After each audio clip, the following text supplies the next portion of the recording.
Hello and a very warm welcome to Cultural Communication Confidence with me, Victoria Reynoldson. So today we're going to be talking about humour in your communication and humour in the workplace.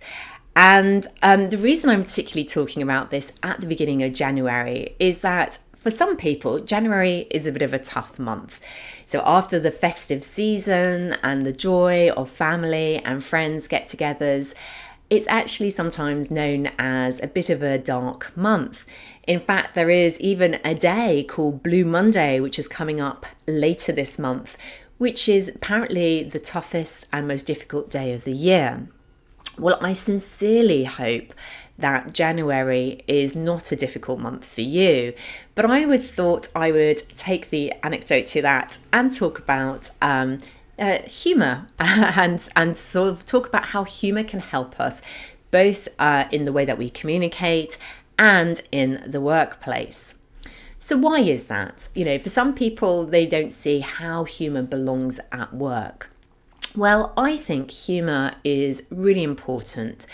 It's about the energy you create with your humour. It's about the connection you create with others individually and a team.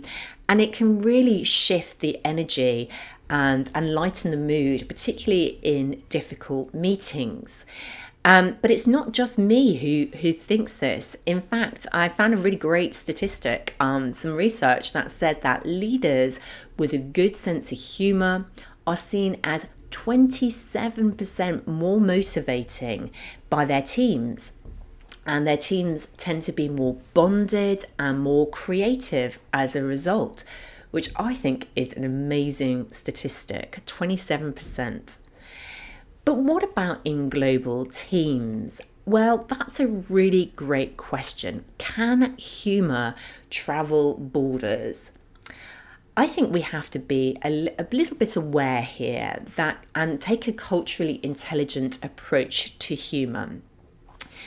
Clearly, the type of humour that works in one culture may not work in another.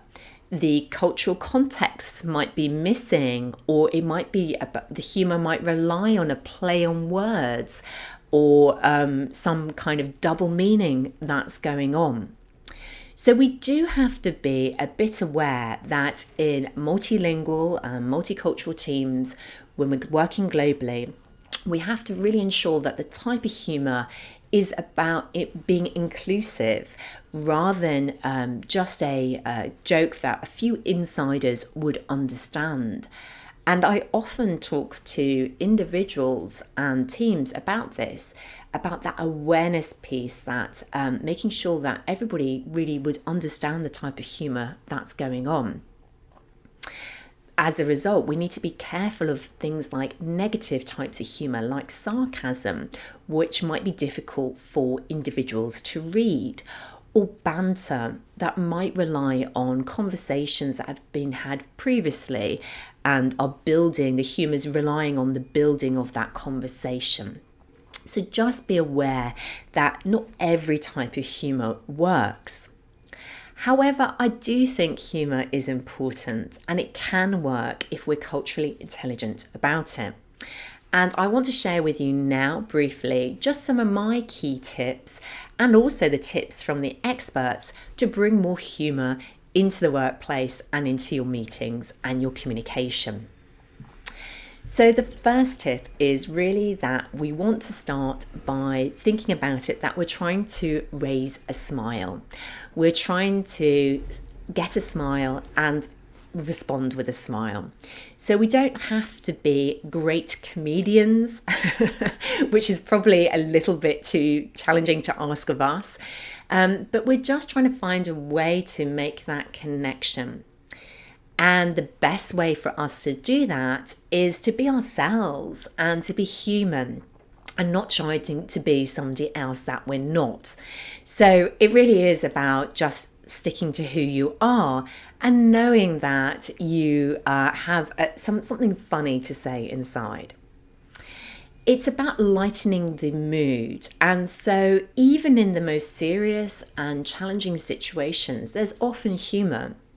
It often surprises me that when I look back at the COVID years, the coronavirus years, that there were moments of humour that happened even among very senior leaders and politicians, and that humour was really important to lighten the mood in what was really quite a challenging situation. So don't think that humour only belongs in the light meetings. It can also belong in difficult situations as long as you're using it in the right way.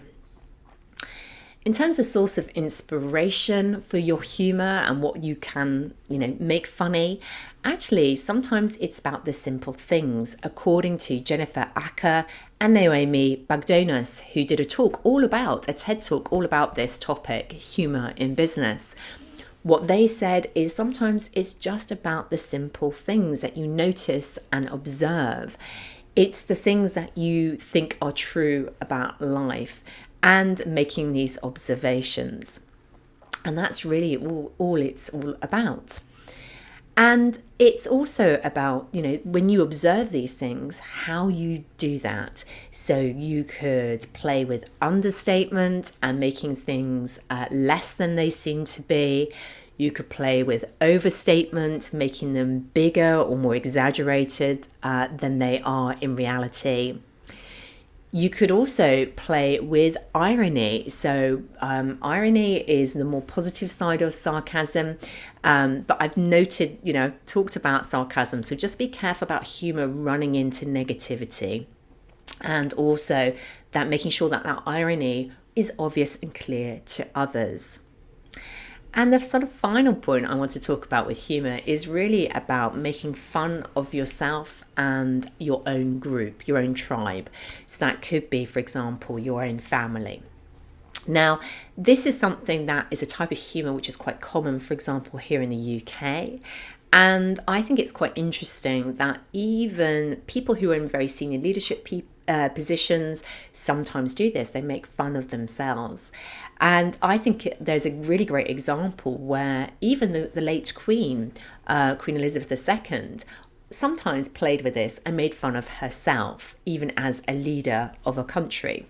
For example, when it was her Platinum Jubilee back in June last year, she took part in a little cartoon with Paddington Bear, which was very funny. Equally, 10 years ago, when it was the Olympic Games here in London, she took part in a little sketch which was pretending that she was with James Bond.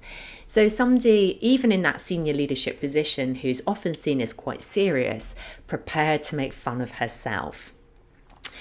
So that kind of is, as we come to the end of this episode, I think the final kind of thoughts I have about humour in your communication, in your meetings and in the workplace, you have to really think about the people you're with and the context.